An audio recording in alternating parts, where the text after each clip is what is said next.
ताकातली भेंडी म्हणजे मला असं वाटतं की एक अप्रतिम चवीची भाजी आहे आणि ही आमच्याकडे उपासाला चालते. उपासाला आम्ही भेंडी खातो, काही जणांकडे खात नाहीत. पण ज्यांचे उपास नाही आहेत त्यांनीसुद्धा ही भाजी करून बघा. पाव किलो भेंडी अशी चिरून घेतली आहे, 1.5 वाटी घेतलं आहे ताजं ताक, अर्धी वाटी दाण्याचं कूट, त्याच्यानंतर अर्धी वाटी ताजं खरवडलेलं ओलं खोबरं, उपास नव्हता म्हणून कोथिंबीर घातली, जिरं, 3 मिरच्या तिखट आहेत त्या माझ्या, त्या मी ठेचून घेतल्यात, मीठ, साखर आणि तुपाची फोडणी. आता कढईमध्ये तूप घ्यायचं, त्याच्यामध्ये प्रमाणाचं जिरं घालायचं. जिरं जरा तडतडलं की ठेचलेल्या मिरच्या परतल्यासारख्या करायच्या आणि मग त्याच्या डोक्यावर घालायचे भेंडी. भेंडी घालून झाल्यावर दाण्याचं कूट, ताक आणि मीठ हे सगळं घालायचं, छानपैकी मिक्स करायचं आणि 2 ते 3 मिनटं भाजी शिजण्यासाठी त्याच्यावर झाकण ठेवून वाफ द्यायची. आता दिल्ली किंवा नॉर्थमध्ये जी दही भेंडी हा जो एक प्रकार मिळतो किंवा रेस्टॉरंटमध्ये सुद्धा मिळतो, ती आणि ह्याच्यामध्ये खूप जमीन आसमानाचा फरक आहे. ही आपल्या महाराष्ट्रातली पारंपरिक चवीची आहे.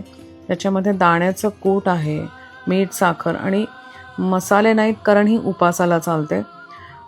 खूप खमंग होते ही भाजी आणि ह्याला ह्याला आंबट किंवा नॉर्मलीसुद्धा दही ताक जे आपण घालतो आहे त्यांनी चिकटपणा आणि तार येत नाही भेंडीला. खूप छान होते, भाजी खाऊन बघा, तुम्हाला खूप आवडेल.